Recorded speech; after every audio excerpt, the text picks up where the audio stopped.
এই বন্ধু রাষ্ট্রে গিয়ে শুধু জীবনই হারায় নাই, তার মাংস এবং হাড় আলাদা করে ফেলা হয়েছে। যদি বাংলার মানুষ সুযোগ পায় তাহলে এই হাসিনা শাহীকেও একইভাবে হাড় এবং মাংস আলাদা করে এই ক্ষমতা থেকে অপসারণ করবে ইনশাআল্লাহ। সংগ্রামী সাথী ও বন্ধুগণ, আগে আমরা শুনতাম ঋণ খেলাপি ব্যাংকের টাকা মেরে দিত, আগে আমরা শুনতাম শেয়ার বাজারের টাকা মেরে দেওয়া হইত। এই হাসিনার তাবেদার সরকারের এমপি মন্ত্রী এবং বিভিন্ন কুশীলবরা এইসব কাজ করত। কিন্তু এখন শুরু হয়েছে ব্যাংক খেয়ে ফেলা। এখন তারা ব্যাংক খেয়ে ফেলে, এখন তারা ব্যাংকের রিজার্ভ খেয়ে ফেলে। এমনকি ব্যাংকে যাতে কোনো সাংবাদিক কোনো তথ্য উদ্ধার করতে না পারে এর জন্য কেন্দ্রীয় ব্যাংকে সাংবাদিকদেরকে ঢুকতে দেওয়া হয় না। এত কিসের ভয়? কি পরিমাণ চুরি করলে সাংবাদিকরা যাতে সেই চুরির তথ্য পত্রিকায় দিতে না পারে, সংবাদে দিতে না পারে, জনগণকে দিতে না পারে, এর জন্য সাংবাদিকদের প্রবেশই বন্ধ করে দেওয়া হয়।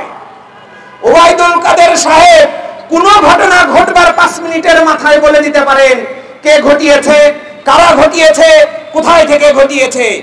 আমরা দেখেছি এই নির্বাচনে নিরঙ্কুশ বিজয় অর্জন করবার জন্য ভারতের সহযোগিতায় বিরোধী দলকে দমন করবার জন্য তারা রাস্তায় রাস্তায় গাড়ি পুড়িয়েছে, ট্রেন পুড়িয়েছে, অনেক কিছুই করেছে।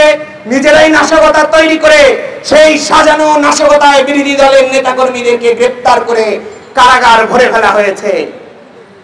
আপনারা দেখেছেন বন্ধু রাষ্ট্রে এমপি খুন হয়েছে, সেটাও ওবায়দুল কাদের সাহেব বলে দিতে পারে। কিন্তু এই বাজার সিন্ডিকেট কারা তৈরি করে ওবায়দুল কাদেরের ক্ষমতা হয় না তাদের নাম বলবার। ব্যাংকগুলো কারা খেয়ে ফেলে সেই নামগুলো বলবার ক্ষমতা হয় না ওবায়দুল কাদেরের। অতএব এদের মাধ্যমেই ওবায়দুল কাদের সাহেব সহ বর্তমান লুটেরা সরকারের এই লুটেরা এমপিরা তারা জানে এসব কারা করছে। কিন্তু যেহেতু চুরে চুরে মাস্তুতো ভাই, অতএব সেই মাস্তুতো ভাইদের নাম বলবার সাহস তাদের হয় না। সংগ্রামী সাথী বন্ধুগণ, ওবায়দুল কাদের সাহেব নাম বলুক আর না বলুক, আমরা জানি এই সকল চোরের হোতা হাসিনা। অতএব সময়ের অপেক্ষা, দিন সব সময় একরকম যায় না। গান শুনেছেন না? এই দিন দিন নয়, আরো দিন আছে। এই দিনকে নিয়ে যাওয়া হবে সেই দিনেরও কাছে। অতএব এই বাজার সিন্ডিকেটকে ধ্বংস করতে হলে, এই ব্যাংকের চোরের মাফিয়াদেরকে ধ্বংস করতে হলে, ক্ষমতা থেকে এদেরকে অপসারণ করতে হলে জনগণের ঐক্য প্রয়োজন, রাজনৈতিক দলগুলোর ঐক্য প্রয়োজন।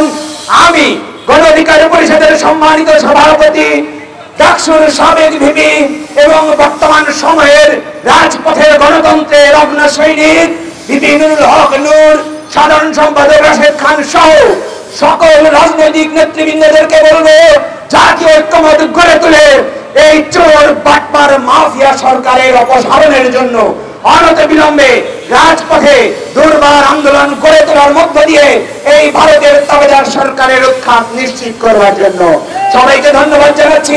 ধন্যবাদ জানাচ্ছি বাংলাদেশ যুব অধিকার পরিষদের সকল নেতৃবৃন্দদেরকে যারা এখানে উপস্থিত হয়েছেন। তারুণ্যের অঙ্গীকার, দেশ হবে জনতার।